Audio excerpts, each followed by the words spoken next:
Salve, salve galera! Seja muito bem-vindo a mais um Tudo Acaba em Business. Eu, Marcelo Santoro, vou conduzir mais uma entrevista inspiradora no ambiente empreendedor para você. E o convidado de hoje é um especialista em relações institucionais, ele que tem uma vasta experiência no setor. Eu converso hoje, tenho a honra de receber Paulo Araújo. Tudo bem, Paulo? Tudo bem, muito obrigado, prazer. Seja muito bem-vindo, viu, Paulo? Eu que agradeço. Paulo, eu olhei para você hoje quando a gente se conheceu e disse para você uma frase que eu adoro. Sua reputação o precede. Espero que seja muito boa. Não, é boa sim. Falaram muito bem de você para mim e por isso você está aqui participando com a gente. O intuito é que você ajude os nossos amigos empreendedores a entenderem um pouco mais tanto de relações como da parte de auditoria de empresas. Então, hoje a gente vai falar de relações internacionais, institucionais. Vamos falar também de temas como fazer um M&A, como fazer o valuation da sua empresa, como buscar aí de uma forma assertiva, aliás, a palavra de forma correta, né? Uma empresa para, de repente, ser seu sócio, ser um investidor da sua empresa, como fazer uma auditoria de forma correta, quem são as principais auditorias, enfim, vários temas ligados à sua experiência, à sua vasta carreira. E eu já começo com um desafio para você. Paulo, como eu me torno hoje um profissional? Imagina que eu tenho aí 18, 17, 18 anos, e me interesso pela área de relações internacionais ou relações institucionais. Você acha que é um ramo promissor hoje ou você vê que já não é mais um ramo assim tão promissor como foi um dia? Olha, bom, primeiramente eu quero agradecer pelo espaço, é um prazer compartilhar um pouquinho das experiências Muito bom, Paulo. e fico muito feliz pelo convite, espero poder agregar certamente na vida de todos e que um pouquinho da minha experiência possa gerar alguns insights, algumas ideias que venham, de certa forma, contribuir para o crescimento de todos. É isso aí, Paulo. Agora, falando sobre relações internacionais, para quem quer seguir essa área, primeiro a gente precisa entender de história. Relações internacionais é a ciência que estuda a relação das nações, como as nações se relacionam. Então a história do mundo, basicamente, é a história das nações. É a história política, social e econômica das nações. Como as nações se relacionam, como elas cresceram. Entender esse processo é você entender quais é a dinâmica geopolítica do mundo. Então, ela nunca vai sair de moda. Nunca vai sair de moda. Então, é estar atento a tudo que está acontecendo, seja no âmbito político, o âmbito econômico, o âmbito social. Isso, a área de relações internacionais, ela proporciona. Eu até costumo dizer que a graduação de relações internacionais, ela não é um curso de profissionalização. Ele é um curso de formação. Porque o campo, para quem é internacionalista, é tão vasto, é tão rico, é tão promissor, ele pode atuar com relações institucionais, ele pode atuar com relações com investidores, ele pode atuar com uma consultoria internacional, ele pode atuar com relações governamentais, ele pode atuar nos três setores, tanto do público, quanto do privado, como o terceiro setor. Então o campo é muito vasto para quem é internacionalista. É muito semelhante ao direito. Nossa, mas assim, excelente essa sua colocação, porque é curioso que a maioria das pessoas que vem aqui, ou que a gente conversa, o pessoal sempre fala, pô, fica atento à área de TI, uma área de desenvolvimento, né? E tecnologia, aprenda a inteligência artificial, mas da forma como você colocou, você demonstra de uma forma clara o quanto as relações humanas ainda elas são muito valiosas e elas oferecem ainda muitas oportunidades para quem está preparado. A leitura está correta? Total, total. Ainda digo mais sobre isso. O mundo é feito de pessoas.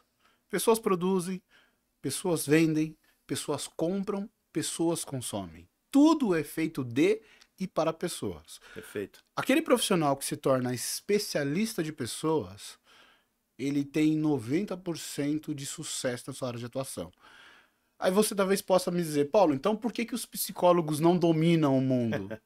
Porque eles entendem da mente.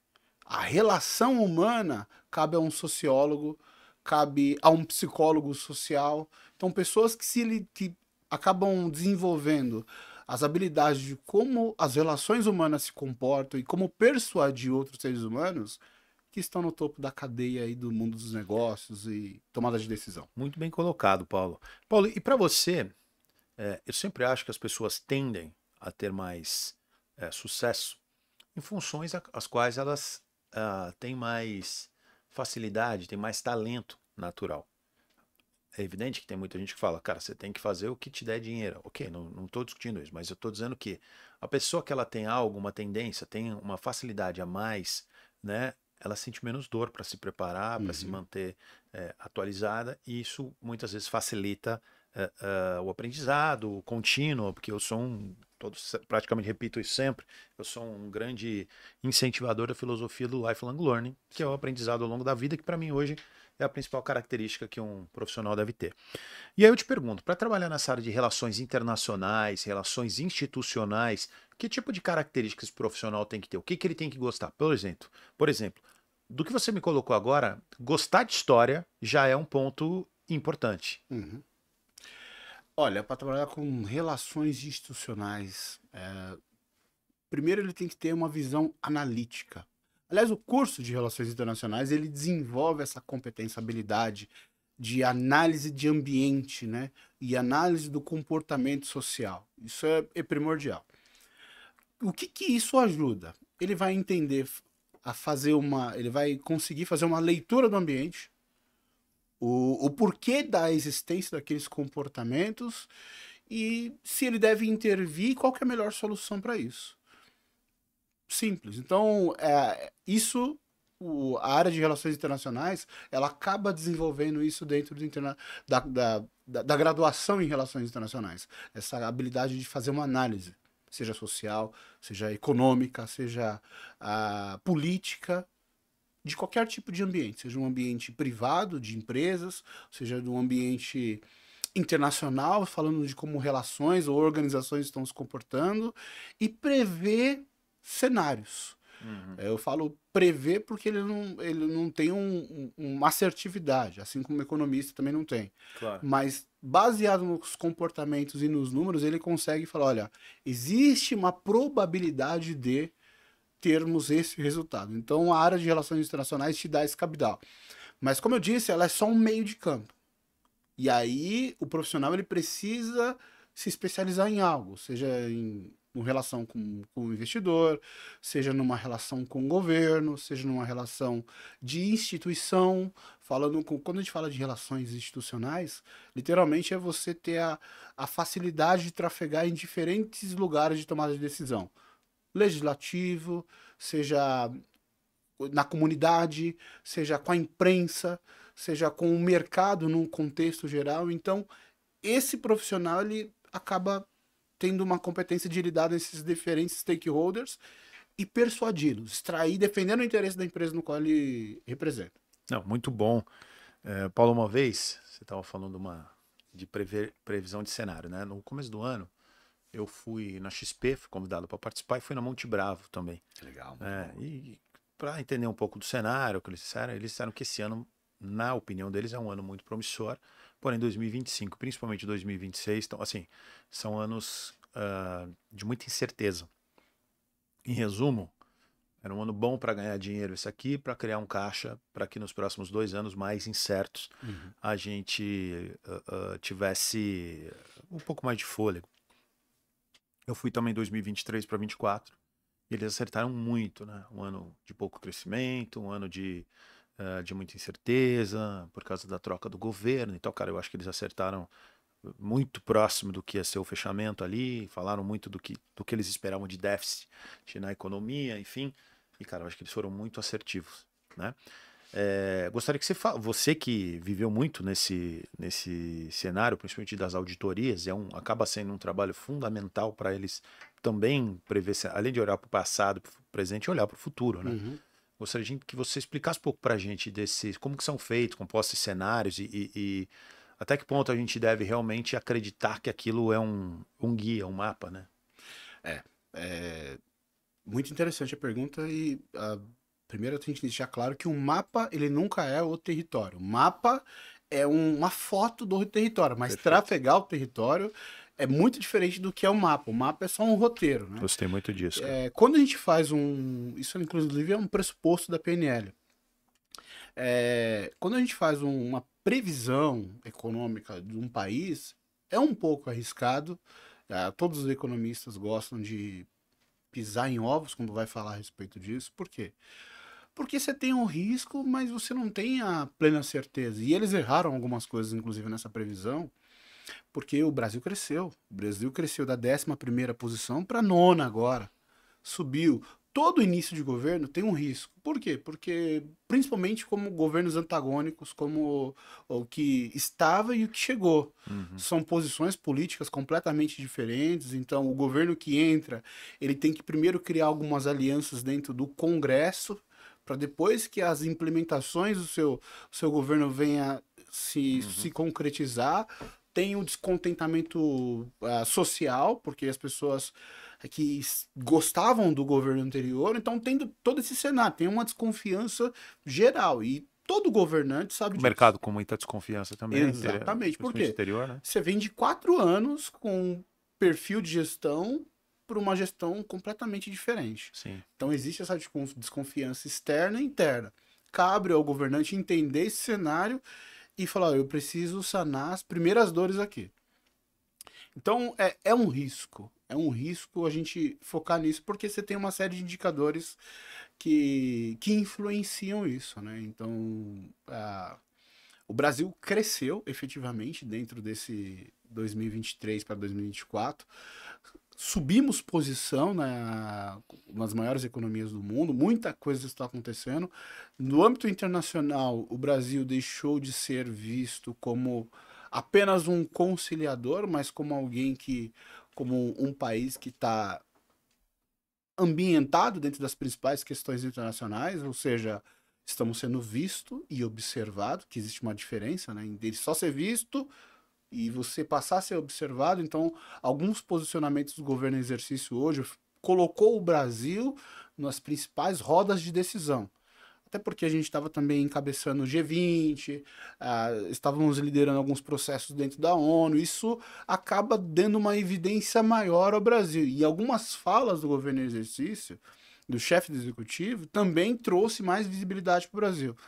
E ele, obviamente, como já teve uma experiência de sua gestão, então ele investiu muito na política externa Pro lado brasileira. bom e pro lado ruim, né? Ele deu uma entrevista extremamente infeliz esses dias do Hamas. Inclusive, a gente trouxe algumas pessoas aqui da comunidade judaica, que na verdade não foi nem pensado, mas, cara, o pessoal tá muito chateado com ele.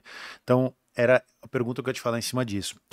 Cara, relações internacionais. Quando eu me imagino na colocação, na posição de um diplomata, de um representante do Brasil lá fora, ou de qualquer outro país.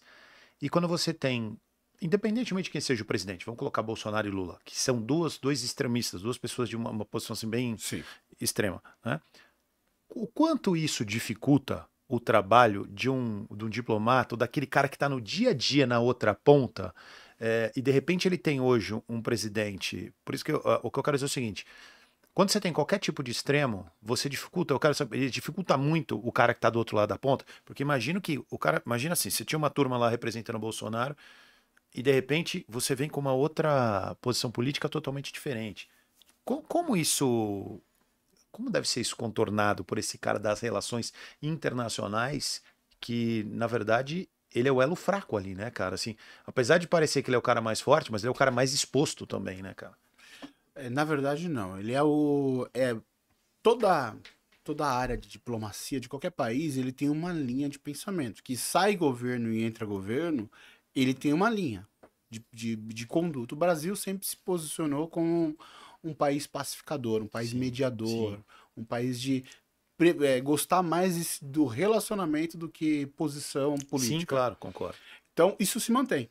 Então, quando o governo, independente de quem for, fala alguma coisa, o diplomata ele já fez ali no Instituto Rio Branco todo um processo, uma preparação para contornar aquilo e manter o relacionamento. Nos bastidores, aliás, eu gosto até de dizer isso. Isso é muito interessante você estar falando, porque assim, na minha posição aqui é o seguinte: eu vou te falar como empresa, tá? Eu já passei por situações que eu construí toda uma relação para, geralmente, para literalmente desconstruir um mal-entendido, e o presidente da empresa, na época que eu trabalhava com relações públicas, assessoria de imprensa, ir lá o presidente da empresa e fazer um discurso completamente diferente de todo o trabalho que a gente fez.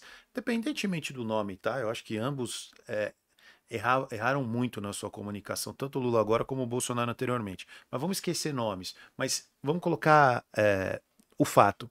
Quando existe uma desconexão do que está sendo criado da fala do representante, né? O quanto esse cara sofre, o quanto é desperdiçado ali, como é que vocês se preparam para uma cena, para um cenário desse, porque acaba sendo às vezes incontrolável, Sim. né? No caso do diplomata, seja qual for, qual esfera for, seja terceiro secretário, segundo, embaixador, cônsul, ele é treinado para apagar incêndio e focar no relacionamento. Ele é treinado para, em qualquer posicionamento, defender os interesses do governo, do país, independente do governo que está em exercício. Ainda contra o presidente, se for o caso. Não, nunca pode ser contra, mas ele é treinado para apagar o incêndio. Não, contra, deixa eu tentar recolocar. Contra uma frase infeliz que ele possa ter dito, né? No caso da frase do Lula, porque O ela Bolsonaro também teve várias. A discussão não é muitas. pessoa, Sim, é o sim. tema, tá? São, claro, mas assim, a fala do Lula, ela foi intencional ali. Eu vou agora falar sobre do ponto de vista de relações internacionais. Quando ele trouxe aquela fala naquele evento, um dia antes, o Lula teve um encontro com as maiores potências e deixou claro na mesa o quão insatisfeito todas aquelas nações tinham com aquele posicionamento do governo de Israel, especial Netanyahu. Não é com o Estado de Israel, mas com o governo do Benjamin Netanyahu. Então, quando ele falou no dia seguinte, ele já tinha a aprovação de todas aquelas outras nações que também estavam descontentes com a força com que o exército de Israel estava fazendo com os palestinos. Ninguém é contra essa defesa de Israel, mas com a força contra a população civil do Estado palestino, com o povo palestino, que não é Estado ainda, mas com o povo palestino, estava sofrendo. Então, quando ele falou e fez aquela comparação que, na minha opinião, não é adequada falando do Holocausto, mas foi para chamar literalmente a atenção. E quando ele chamou a atenção e o Benjamin Netanyahu rebateu, chamando ele até de uma pessoa não grata, né? Dizendo, você não é bem-vindo mais aqui no Estado de Israel. Inclusive tem hoje uns memes muito engraçados. O hospital israelita aguarda você com muito desejo, Lula. Então, mas ele chamou a atenção de todos os países, e principalmente das principais nações. Isso foi uma forma de provocar, entender Israel. Ninguém está dizendo que vocês não podem se defender. Claro. Mas estão morrendo mulheres, estão morrendo crianças, estão morrendo população civil. Sim. Então, vocês estão corretos em combater o terrorismo, mas a população civil que está morrendo. Então é hora de repensar muito triste a força, isso, né? Isso é um negócio muito triste dos dois lados, né? Porque você vê o que o Hamas tem feito. Por que isso causou tanto, na minha ótica, tanta revolta? Porque você vê vídeos terríveis do Hamas. Sim. O cara que veio aqui a semana passada, ele morava lá até 6 meses. O filho dele está na linha de frente do exército. E ele estava contando, caiu bomba na casa dele. Ele falou assim, cara, o que esses caras fazem? Matam crianças, joga bola como se fosse um futebol com a cabeça da criança. Assim, é de um nível de crueldade, né? De crueldade. Então, qualquer fala contra que não seja assim, salientando que os caras são extremamente, como eu vou te falar, assim, terroristas, mas assim, desumanos, isso gera um mal-estar muito grande. Porém, existe aquela história do olho por olho, né? Então a gente tem que ter um certo cuidado também com a reação. Então, assim, existe uma linha de defesa tênue ali, né? Talvez o Lula tenha sido muito infeliz mesmo na forma como ele colocou, e aqui não estou defendendo o Lula, hein, gente? Pelo amor de Deus, nem é a minha intenção, de forma nenhuma. Aliás, eu acho que, de novo, acho que foi muito infeliz a colocação dele, entendo completamente o pessoal que está muito revoltado com ele. Mas existe sim uma dificuldade de relação. Aliás, se não tivesse, né, para você como especialista em história, há quantos anos acontecem essas brigas? Há quantas décadas? Assim, é uma coisa que é muito difícil da gente ter qualquer tipo de controle, porque é algo muito anterior e eu acho que a lógica ali já não existe há muitos anos, né, cara? Ali a gente precisa entender quando a gente fala de guerra. Guerra ela não é nem a causa e nem o efeito, ela é a consequência. Sim. Então, a consequência desse conflito contra o Hamas e Israel, na verdade, vem de outras coisas muito mais antigas. Para a gente entender, por exemplo, esse conflito que está acontecendo ali, a gente tem que ir lá em 1948, entender qual foi o papel do Reino Unido dentro desse processo. É uma coisa para a gente entender a tensão que existe entre Taiwan e China. Cara, isso é muitos anos, A gente muitas precisa voltar na décadas, Guerra do 70 Ópio para entender o que o Reino Unido fez para aquilo acontecer. Centenas de anos. Né? Então, a guerra ela é sempre a consequência, ela não é o efeito e nem a causa. Ela é a consequência dessas duas coisas que não foram trabalhadas. Então, por exemplo, a gente vive nos dias de hoje um resquício de coisas que aconteceram na Segunda Guerra Mundial. Sim. A gente vive resquícios do que aconteceu até 1990 da Guerra Fria. Então, esse conflito da OTAN se aproximando cada vez mais com o leste europeu, o porquê que isso acontece? Né? Então, a OTAN é uma organização do Tratado Atlântico Norte que foram fazer frente com a União das Repúblicas Socialistas Soviéticas.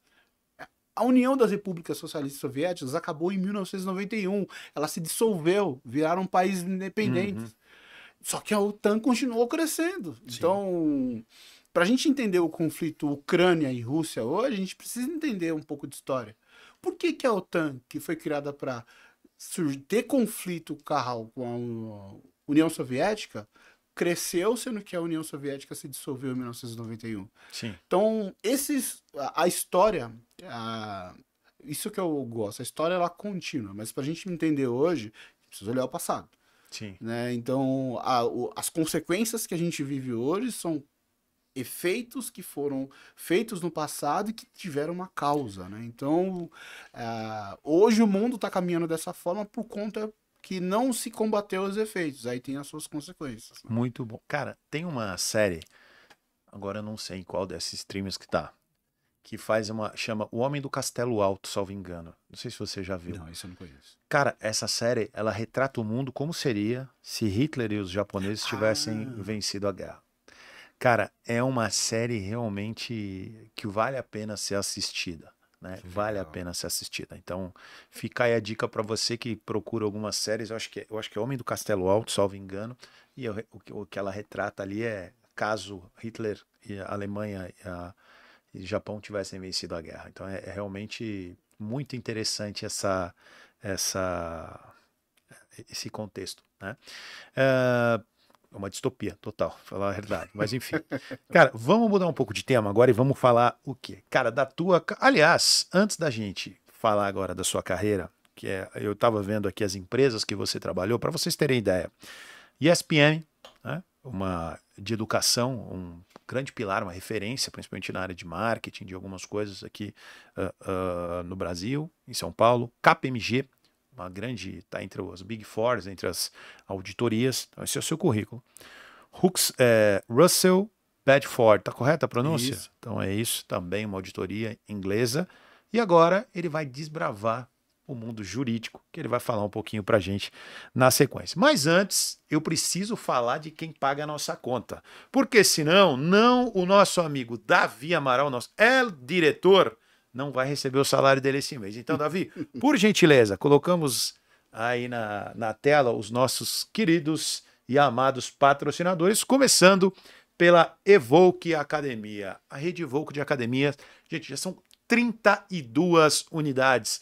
Você sabe, a rede Evoque começou em Mauá, com o meu amigo Rodrigo Razi, que era ali um professor de educação física, um apaixonado pelo tema, e que se desenvolveu hoje, após 5 anos, já são 32 unidades, e a promessa são de fechar o ano com no mínimo 50 unidades. Que legal. Então, já é uma realidade, não é um MVP, já é uma empresa extremamente estruturada, e Qual é o grande diferencial competitivo da Evoque? A Evoque, ela mantém um padrão de qualidade muito bom com os principais players do mercado. Qual é a vantagem da Evoque hoje? A Evoque, ao contrário da maioria que preferiu, falando em relações humanas e conexões, ao invés de robotizar o atendimento, sistematizar, a Evoque prefere hoje o relacionamento humano. Ter ali ambientes acolhedores, ter ali um personal, um instrutor mais próximo do aluno, querendo que ali realmente vire uma família, que o cara que seja ali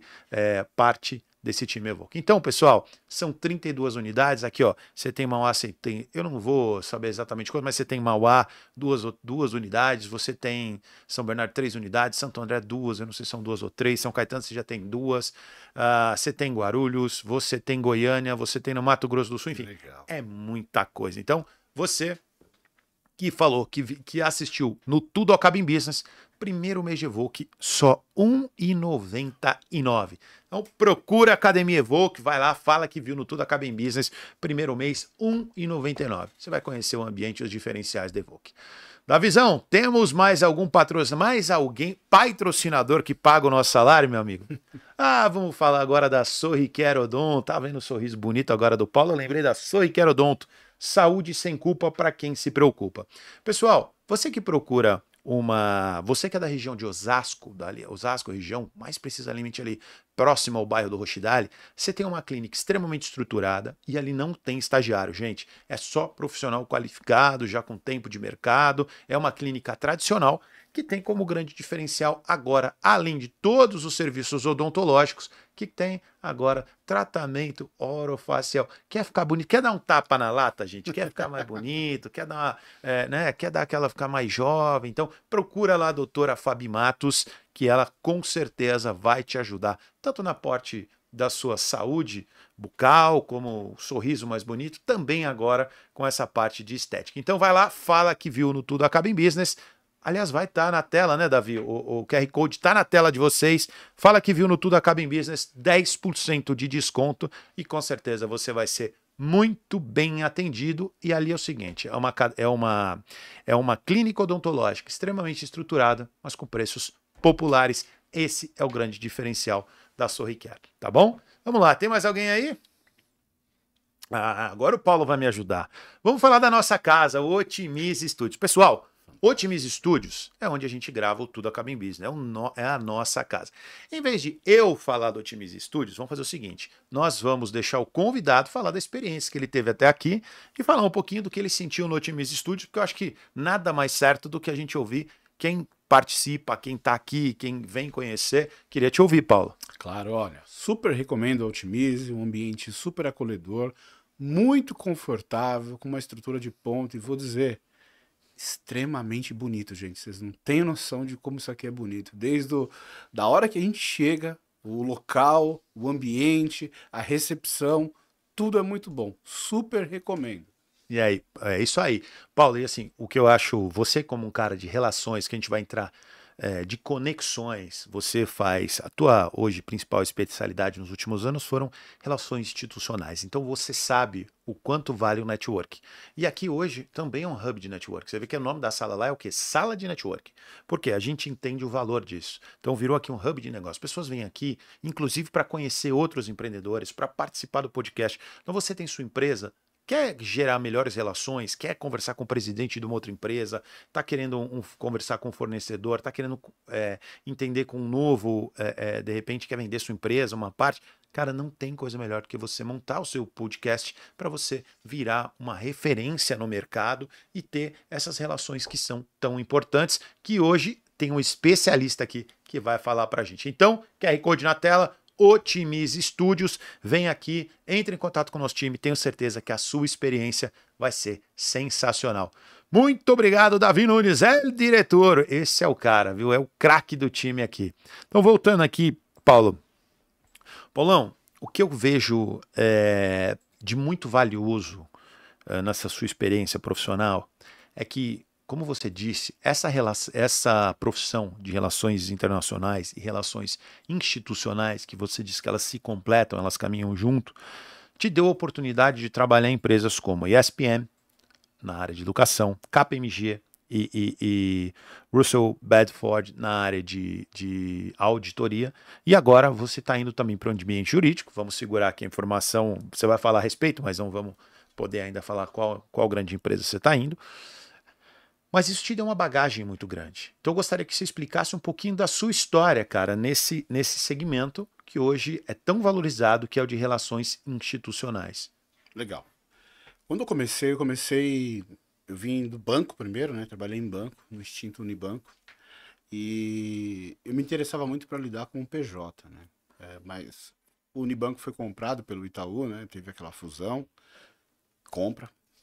E o cargo que eu exercia lá não existiu.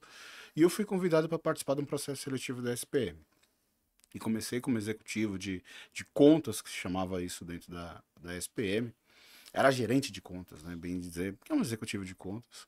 E o foco era alavancar os negócios B2B dentro da escola. Nós sabemos, é uma instituição de ensino, né? E o foco é sempre educação.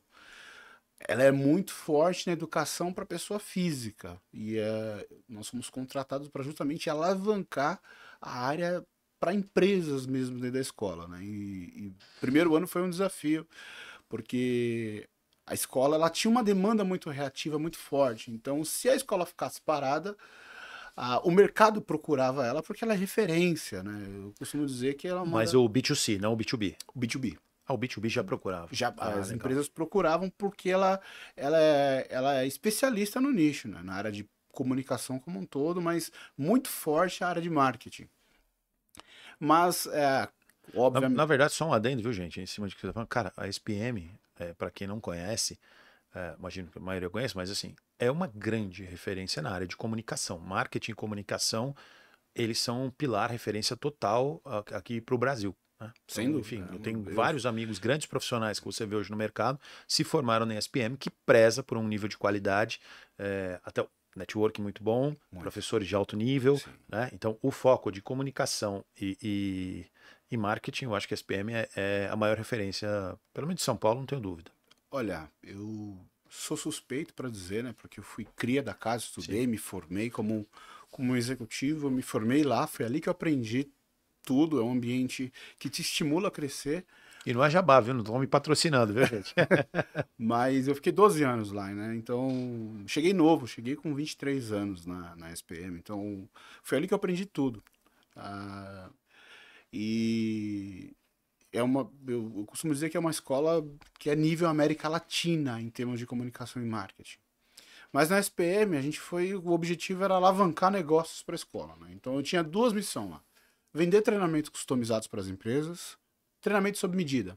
Seja na parte de marketing, que era uma demanda muito forte, mas na parte de gestão, na parte comercial, a parte estratégica para as empresas, e ao mesmo tempo alavancar as consultorias personalizadas. O que são essas consultorias?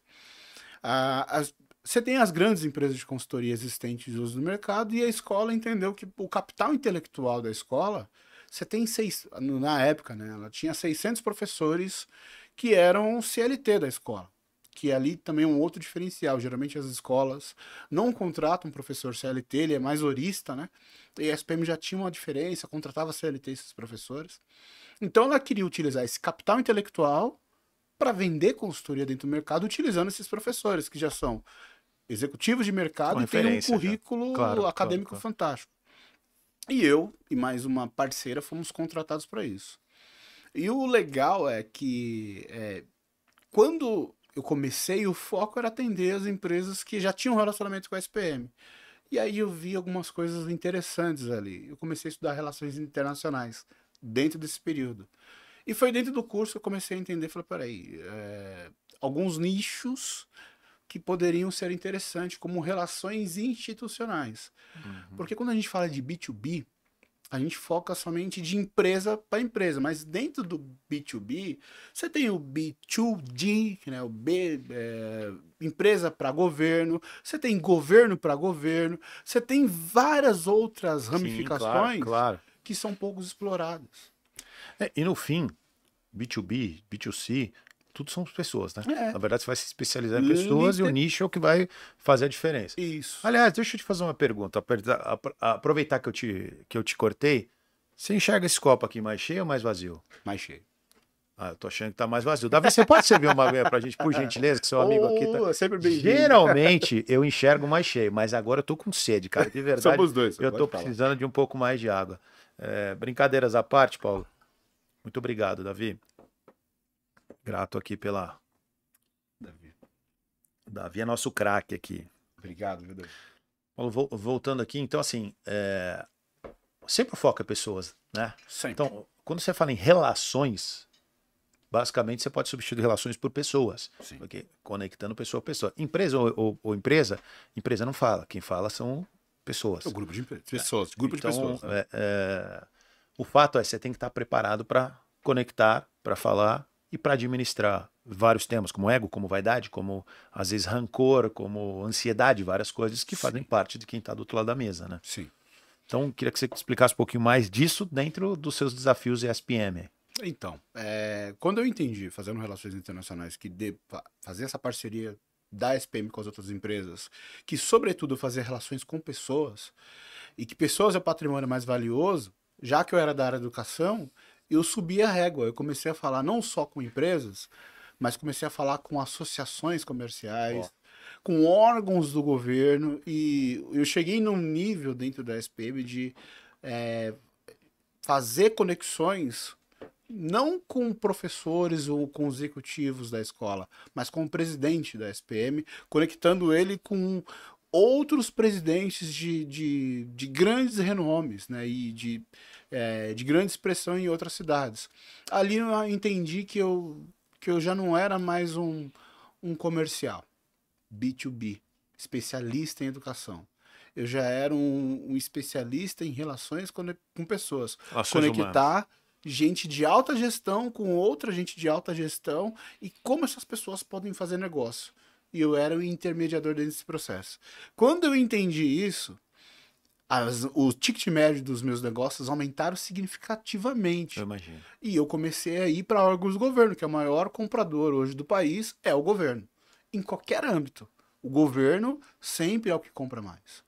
Então, comecei a ir para o governo e fiz negócio com o órgão mais complexo e temível do governo, que é a Receita Federal. Todo mundo tem medo de fazer negócio com ela. Eu imagino. E eu fechei um grande negócio por meio disso. E aí, saindo disso, eu comecei a me relacionar sempre com alta gestão. Foi a partir do conhecimento de relações internacionais que eu entendi isso. Uhum. Que falar com a alta gestão das grandes empresas dá o mesmo trabalho do que você falar com a média ou com a pequena. Porque são pessoas. E elas têm uma necessidade. Claro. O segredo é eu entender quais são as necessidades e conciliar a minha solução com aquela necessidade. Aí eu vou ser ouvido. Resumindo, você é um cara que encontra oportunidades e resolve problemas. Exatamente. Ou resolve ou encontra soluções, né? Exatamente. Aliás, eu gosto de dizer que eu sou a pessoa que gosta de procurar problema. Eu procuro problema. Onde tem problema, tem dinheiro. Exatamente. É aí que funciona. Então eu fiquei 12 anos na SPM, da SPM eu fui para a KPMG. Fiquei na KPMG, foi uma experiência fantástica. Desculpa, quantos anos você tem, cara? Tenho 39. 30, porque você é super jovem, então 12 anos de SPM, depois você vai para a KPMG, fica mais quanto tempo? Fiquei pouco tempo na KPMG, fiquei 8 meses na KPMG. Ficou pouco. Isso. E aí de lá você vai para Russell Bedford, isso. Na Russell Bedford, na verdade, foram 7 meses na KPMG, não foram 8. Na KPMG, quando eu fui para a SPM, eu estava na SPM, eu tinha uma visão muito focada somente em comunicação, marketing e educação. A KPMG me deu uma percepção muito maior de negócio. Por quê? Porque é uma empresa de contabilidade, é uma Big Four. Então foi ali que eu aprendi diversos produtos da área contábil que efetivamente faz o negócio acontecer. O que aí você acaba criando umas certas analogias com o que acontece, né? A gente tem, quando a gente chama de organização, vem de organismo o termo, né? E todo organismo ele tem os 4 sinais vitais ali. Então você tem a frequência respiratória, você tem a frequência cardíaca, você tem a temperatura e você tem... qual que é o quarto? Que eu não me lembro agora, mas já vem. Mas você tem os 4 sinais vitais que todo ser vivo tem. Então, a frequência respiratória são as vendas. A frequência cardíaca são o lado financeiro. Aí você tem a temperatura, que é o clima organizacional, que é a cultura que faz as coisas acontecer. E já já eu lembro do quarto, que eu peguei isso numa palestra, que é um dos meus clientes que eu tinha na SPM, era a APM, que é a Associação Paulista de Medicina. Eles estavam falando sobre a complexidade do organismo ali. Eu estava nesse evento, como eu era um homem de negócios, eu falei, poxa, esse é um gatilho muito bom para o mundo dos negócios. Frequência cardíaca, respiratória, temperatura e pressão arterial. Pressão arterial, é isso. Obrigado. Quando eu falo que o nosso diretor é competente... É fantástico, é fantástico.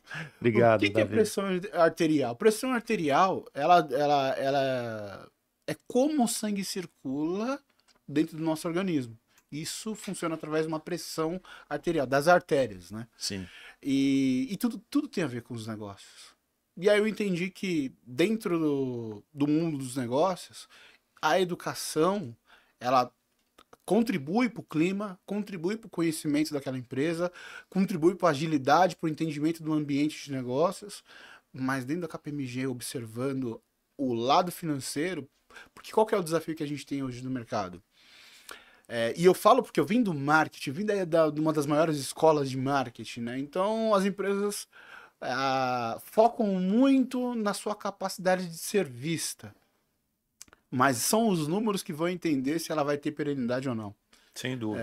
Então, é igual a gente vê naqueles programas como Shark Tank, né? Que eles vão lá, faz um marketing, faz uma apresentação fantástica, e ali os apresentadores muito mais com boa experiência de mercado falam, legal, muito bacana, mas vamos para os números agora. Me fala quanto que você está vendendo, quais são os seus clientes. Exato. Então, eles não Esse é o beabá, né, cara? Esse é a espinha dorsal do negócio.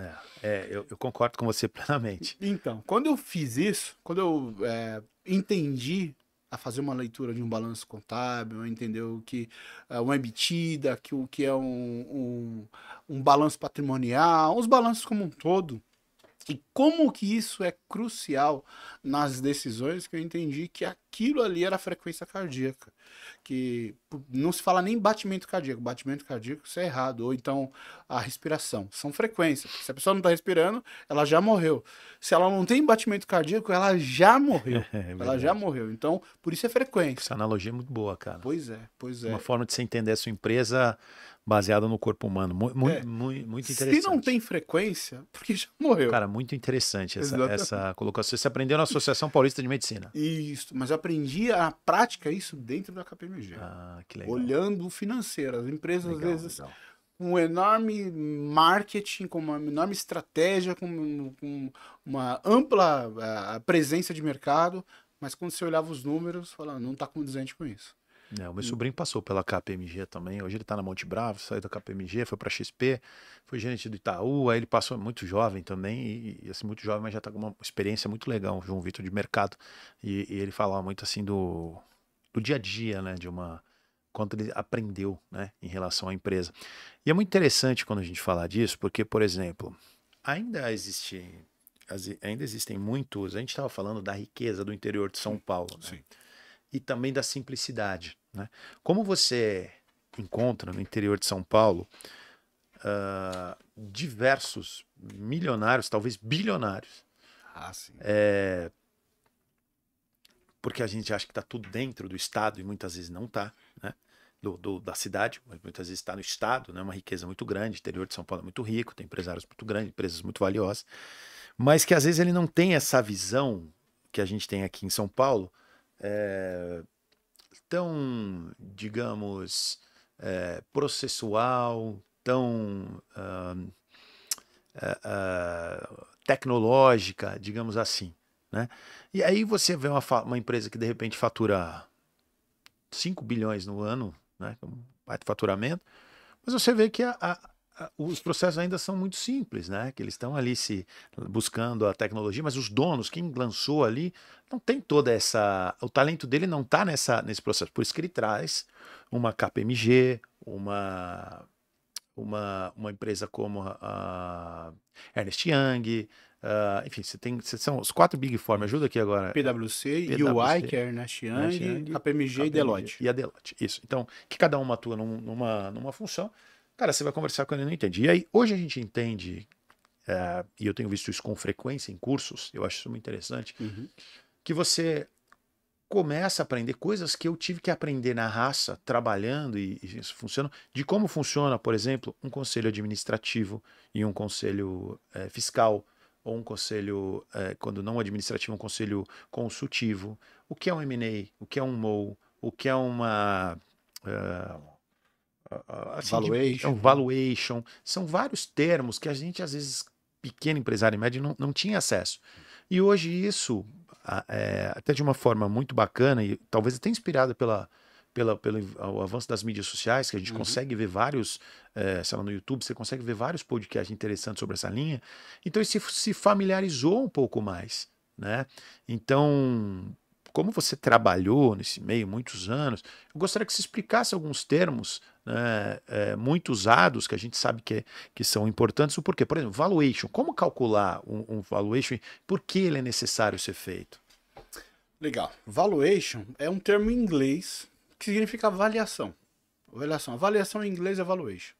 A avaliação da empresa, ela não é vista somente pelas estratégias de marketing. Claro que isso tem um certo peso, mas são os números que vai dar uma foto, vai tirar uma foto se ela tem uma saúde financeira, se a... E não é só feito também somente através dos números, mas também tem um aspecto contencioso, né, judicial, para ver se ela tem algum problema com a justiça, algum problema trabalhista. Então, através da valuation é que se faz esse raio-x para entender o histórico da empresa, financeiro, contábil, o histórico jurídico daquela empresa, para entender para quem vai comprar e assumir ela daqui em diante, se vai ter frutos aquele negócio ou não. Então se faz um valuation. Então um valuation nada mais é do que uma avaliação da empresa sem aquela maquiagem que o marketing dá. Então vamos pro o real negócio mesmo, né? Então, às vezes uma empresa que vendeu muito não significa que ela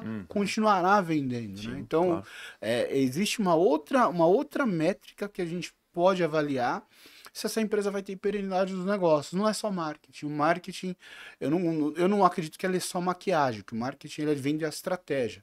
É muito importante. Mas os números vão dizer se a frequência cardíaca daquele negócio vai continuar ou Existe não. sustentabilidade naquele negócio. Exato. E uma due diligence, que também é um termo muito utilizado, uma KPMG, essa é uma empresa que faz auditoria da empresa. Por que fazer e como é que é? Explica pra gente o que é. Legal. Due diligence, o termo vem de dupla diligência.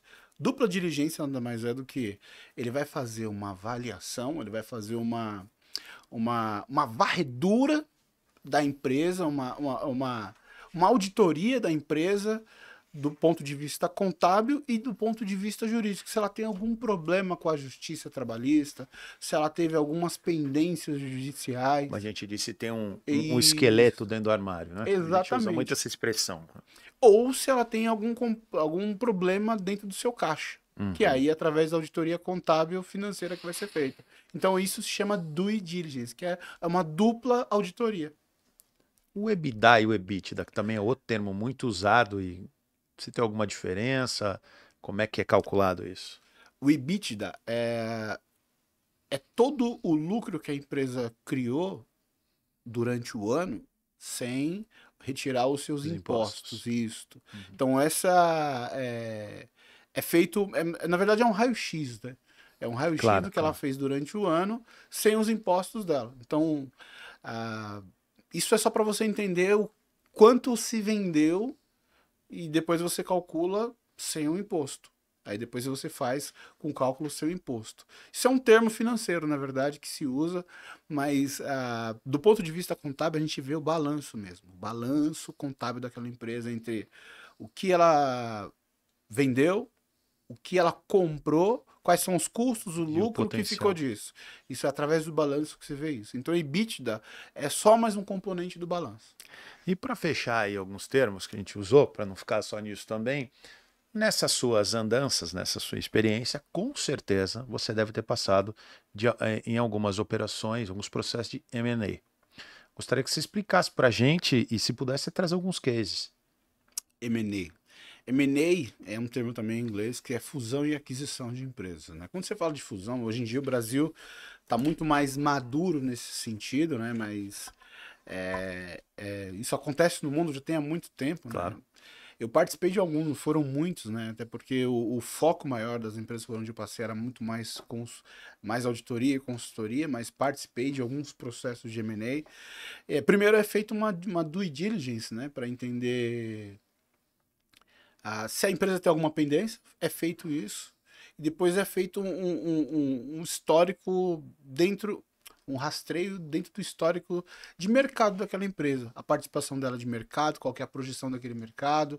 Então, eu gosto de dizer que a parte da fusão e aquisição é o suprassumo do mundo dos negócios. Porque a gente precisa primeiro entender, voltar um pouquinho atrás, de entender das consciências empresariais. A consciência empresarial. Você tem a quinta consciência empresarial, mas a primeira quando a gente fala de ser humano, quando ele entra no mundo dos negócios, qual que é a primeira consciência empresarial? Ele trocar o tempo dele por salário. E aí 97% da população está nisso aí. Exato. Troca o tempo por dinheiro por meio de um salário. Isso é a primeira consciência. Segunda consciência, ele troca o dividendo, o caixa, por serviço ou produto, que ele começa a empreender. Sim. A terceira consciência já é o equity, que a gente chama, Exato. que é o valor do negócio, né? Qual que é o valor que aquele negócio tem? E aí a camada de os bilionários estão. Que aí você já sai daquele fluxo só do caixa, assim, do fluxo de caixa, descontando o que é lucro, o que é prejuízo, o que é para entrar em outra coisa. Qual o valor da marca? Exatamente. Né? Potencial, e aí entra numa outra O história. valor da marca, o valor do mercado, a possibilidade do potencial de crescimento. Exatamente. Isso, exato. Às vezes a marca não é boa, mas ela já está no mercado e o mercado está em franco crescimento. Sim. A estimativa econômica é que esse mercado venha a crescer X o próximo ano. Então ela é passível de compra. Exato. Porque você vai comprar uma operação que já está encaminhando, se ela não tiver nenhum problema trabalhista. Pode daqui o ano que vem tá valendo 10 vezes o que tá valendo hoje. Exatamente, que é o que os investidores fazem. Sim. E aí você tem essa consciência e você tem a consciência da Bolsa de Valores, que é uma consciência. Já é outro ponto. Exatamente. Então você tem primeira, segunda, terceira, quarta, quinta consciência do mundo dos negócios. Então, entender essas consciências te dá muito know-how para, primeiro, você entender como que o jogo funciona, as oportunidades que são latentes, os problemas que você pode resolver e as soluções que você pode trazer dentro desse processo. Então, e o mundo é feito de pessoas. É que se maqueia muito, sabe? Se coloca em caixinhas. Quando você levanta um pouquinho e começa a observar essas caixinhas, que é o que entender essas consciências, você vê que nada mais é do que tudo jogo. Sim. E todo o processo, quando você estava falando de M&A aqui, cara, entre o despertar do interesse, a assinatura do NDA, ao MOU, a due diligence e efetivamente a concretização do M&A, cara, é muito tempo, são muitas pessoas envolvidas. Sim. Aí você vai em tributário, jurídico, trabalhista, pessoas, então são muitas coisas que envolvem ali esse processo. E por isso as empresas que têm esse tipo de consultoria, né, como por exemplo uma KPMG, não estou ganhando de nenhuma delas, tá, gente? Estou fazendo aqui, tem além das Big Four, né, que são as 4 grandes, nós temos outras empresas que também trabalham assim, mas em geral as Big Four são mais citadas. Sim. Mas esse é o grande valor, né, dessas empresas, para que ela adapte de verdade a sua empresa ao conceito que eles entendam para uma futura compra, né? Consegue fazer com que a tua empresa ela se prepare, por exemplo, um IPO, né, que é quando a sua empresa é listada na bolsa. Sim. Ou para um processo de venda que é ou aquisição fusão, né, dentro do M&A, né? Então, esse processo é um processo trabalhoso, que envolve muito detalhe, mas muito rico também. Eu imagino que você deve ter passado ali em diversas discussões, principalmente como relação. Eu já passei como vendedor de empresa. Legal. Então, eu já vendi uma empresa. Então, eu passei por todo esse processo, né? Eu já acompanhei também uma segunda, não fiz, mas acompanhei. Então, eu tenho uma certa... assim, um certo conhecimento, né? Então, a gente sabe o quanto é angustiante esse processo, principalmente para quem está vendendo. né? Quem está comprando, ele está olhando nos detalhes para ver se não tem um esqueleto dentro do armário, Isso. né? E quem está vendendo, muitas vezes ele está vendendo ou porque ele está com algum problema, ou porque ele está precisando de capital para crescer. Normalmente é Quando ele isso. vende a empresa, ele já não quer. Ou ele quer mudar, migrar, porque ele tem que assinar um termo, né? Ele não vai poder fazer concorrência Sim, porque ele sim. tem todo o conhecimento. Mas ele está vendendo, vislumbrando uma oportunidade. Mas o termo de não compete, no caso, né? É isso, não pode. Geralmente, quando se faz uma fusão, uma compra, o CEO ele acaba sendo contratado para ficar pelo menos mais 1 ou 2 anos dentro do negócio. Natural. Isso, é natural. E aí, a minha pergunta é, todo esse processo você tem uma relação envolvendo, que muitas vezes você vê processos de fusão e aquisição não acontecerem porque o dono da empresa, em determinado momento, ele surta, ou ele se irrita, perde a paciência e coloca tudo a perder por algum, eu não sei se deslize ou uma explosão, algum momento assim. E isso para você, que é o cara das relações, né, é delicado, você tem que trabalhar isso muito bem. Gostaria que você explicasse algumas experiências sobre isso, porque assim, eu acho sua área muito interessante, né? E como você disse, é apta a qualquer mercado, necessária a qualquer mercado, né? Mas exige muita habilidade, né? O relação institucional, né? Você lidar com a alta decisão, ela te dá uma bagagem, primeiro, para duas coisas. A gente entender o lado de quem está vendendo, ou que foi assediado para vender, tem o lado romântico. O que é o lado romântico? O dono, principalmente se ele for fundador, ele romantiza muito a empresa. Ah, minha empresa, eu cresci aqui, meu pai comprou. Ele cria um vínculo emocional com aquele negócio, e é negócio. Não pode ter vínculo emocional. É quase um filho, né? Não pode ter. Filho é filho, negócio é negócio. Você não pode romantizar as coisas, né? Então, muitas vezes ele romantiza com o negócio, mas ele fica racional na relação com a família. Ele trata a família como um negócio e ele romantiza o negócio. E é completamente errado, né? Então, o lado romântico ele tem que ser com a família, com os pais, com a esposa, com os filhos. E o negócio ele tem que estar ativo enquanto ele dá lucro, porque é para isso que ele foi criado. E se ele dá lucro e a empresa ela tem 3 estágios. Qualquer empresa. Ela é pequena, ela é média e ela é grande. E aí tem um 4º estágio que ela se torna líder. E para ela continuar, ou ela compra as que estão chegando, ou ela vende para quem é a principal concorrente dela. Não tem outro caminho. Ou ela vai quebrar, ou ela vai ser herdada, ou ela vai ser vendida. Esses são os caminhos de qualquer tipo Em de resumo, negócio. ou você quebra seu próprio negócio, ou você vende uma parte dele, ou não tem outro caminho. Então, se você passou desses 3 estágios, já é líder de mercado, o que você vai fazer? Você vai fazer com que seus filhos herdem, eles já são líderes, eles vão ter o desafio de trazer outras empresas aqui que vão ter uma tecnologia nova, que vão pegar uma parte do seu mercado. Ou você compra essas empresas e acopla, que é o que a Coca-Cola faz, ou que uma Porto Seguro tem feito, e que essas grandes empresas têm feito, ou você vende com um grupo externo e vá viver. O que acontece com a maioria das startups, né? As startups, quando dão certo, são compradas. É o sonho de qualquer startupeiro. O cara começa uma startup e qual é o objetivo dele? Vender ele por 100, 200, 300 milhões e deixar a operação para outro. Exatamente. Porque, em geral, também o cara de startup ele tem uma característica, que é isso até natural. Ele tem o grande objetivo de formar uma grande empresa. Mas depois que ele formou, ele é consumido pelo processo. Então ele tem um tempo para ficar ali. E aí, na verdade, ele quer sair e quer começar outro negócio. Porque tá na veia dele o desafio de começar novas coisas. Óbvio que com dinheiro no bolso fica muito mais fácil. Claro. Né? Então, o objetivo é o quê? O cara chegou a um patamar que ele vê que ele já não é tá muito grande para ele, talvez.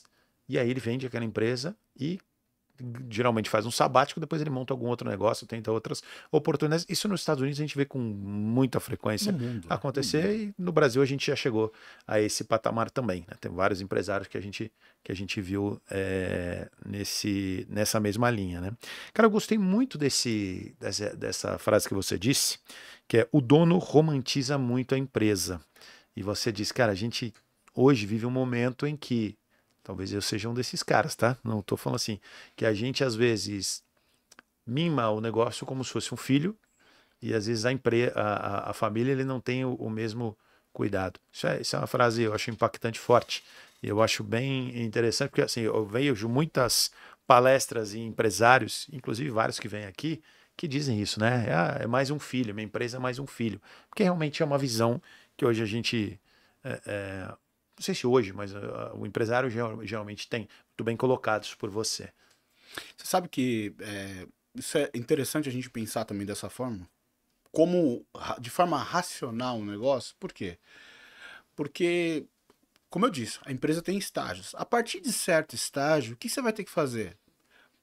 Principalmente quem é startupeiro, vamos dizer. Você tem o tesão de começar aquele negócio, fazer as coisas acontecer e ajustar tudo para ontem, gerar caixa. Então, não tem nada, não tem um dia parecido com o outro. Todo dia tem um desafio e você tá ali para apagar incêndio ao mesmo tempo fazer as coisas acontecer. Só que depois que estabilizou esse processo, você tem que fazer gestão. E aí sim, todos os dias vão ser muito parecidos, vão ter as avaliações que estão a ser feitas, para onde a empresa está indo. Aí você começa a prestar muita. Você tem que prestar muita conta de tudo que você está fazendo. Exatamente. Né? Principalmente quando você vai para a bolsa, quando você é auditado. Sim, né? sim. E aí aquele processo acaba não sendo mais um negócio que você tem o controle do Titanic. É mecânico.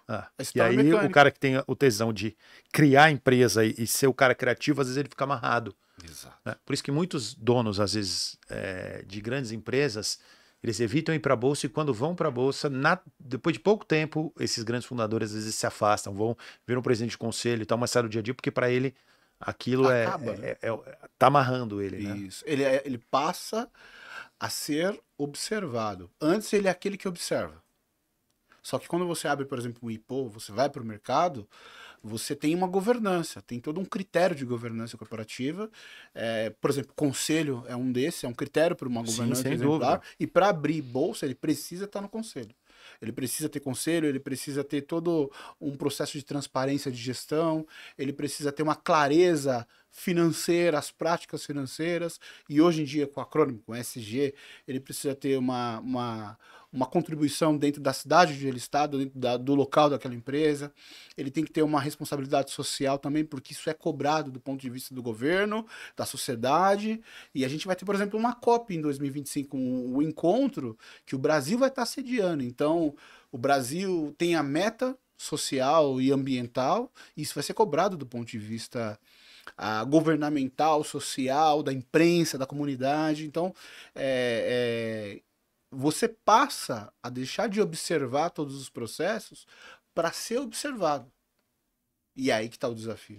Deixa eu te fazer uma pergunta. Agora eu quero que você me responda como alguém do lado da auditoria, um auditor.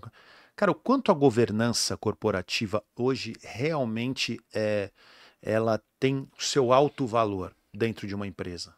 100%. 100%. Uma empresa que tem governança, ela tem processo muito bem estruturado de transparência de tomada de decisão. Então, quando você tem um conselho, você não tem ali um ditador que manda chover e manda acontecer dentro da empresa. Sim. Não. Até as tomadas de decisão dele vai ser fiscalizado pelo conselho. Sim. Então, o conselho pode vetar. Isso é um processo governamental. Imagina um exemplo que eu gosto de comparar, porque empresas, na verdade, são pequenos países ali que acontece dentro do mercado. A gente vê a diferença de países que têm uma governança, são mais democráticos, entre o seu chefe de Estado, ele tem limites, uma fala que ele faz, o Congresso pode entrar com impeachment pela fala dele, que é um crime de responsabilidade, incitação de guerra, como que é o que aconteceu agora. Ou um presidente pode vetar, ninguém vai entrar, controlar todos os processos. Sim. E tudo fica girando em torno dele. Então a governança corporativa nada mais é do que uma tipificação de um processo governamental para dentro da empresa. Ele precisa ter transparência, ele precisa ter responsabilidade na tomada de decisão, precisa ter compromisso com todos os stakeholders. Precisa conhecer muito também da empresa, né? Acionista, os limites, né? Exatamente. Acionista, conselho, e comunidade, os clientes internos que são os colaboradores. Sim. Então, entender que cada fala que ele fizer, ele tem que pensar e calcular quais são as consequências disso. Então a governança traz isso. Então, por isso que eu acho que uma empresa que ela tem uma governança, não precisa ser grande não, tá? Não precisa estar mentalizado na bolsa. Às vezes existem tipos de governança, aliás, eu gosto até de enfatizar, empresas pequenas que já começam a ter um padrão de governança, quando ela crescer, ela vai crescer de forma muito mais estruturada, né? Então, quando você tem uma empresa ali, geralmente são empresas no qual o dono romantiza bastante, sabe? Minha empresa, meu negócio, meu tudo. Ele contrata o funcionário PJ, mas ele chama de meu funcionário. Não Sim. faz sentido. Né? Funcionário é funcionário, né? Prestador de serviço é uma outra coisa. Então é romantizar muito o processo de gestão e ele tem que entender o negócio como qual que é a missão dele, dar lucro. Dar lucro para a sociedade, dar lucro para ele que é o chefe do capital, as pessoas que estão junto com ele vão ter que ganhar também, e qual que é o objetivo de resultado para a comunidade? Cresceu? Vende. Seja feliz. E se você tem tesão de criar outros negócios, vai lá e cria. Deixa pra gente que tá preparada para fazer esse serviço que é um pouco mais burocrático. Exatamente. De menos tal.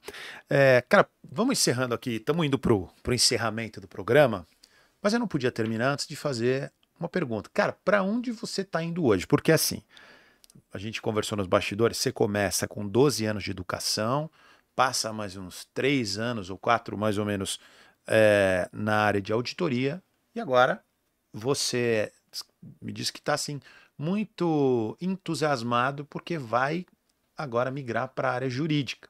Não sei se você pode falar ou não a empresa e tal, mas gostaria que você explicasse um pouquinho porque você é um cara que vive se desafiando. Eu gosto disso, eu gosto. A educação me deu uma base muito boa, né? Trabalhar na SPM me deu uma base excelente. Ainda continuo na educação, continuo com relacionamento com outras escolas também, do mesmo perfil, fazendo projetos ou intermediando alguns negócios.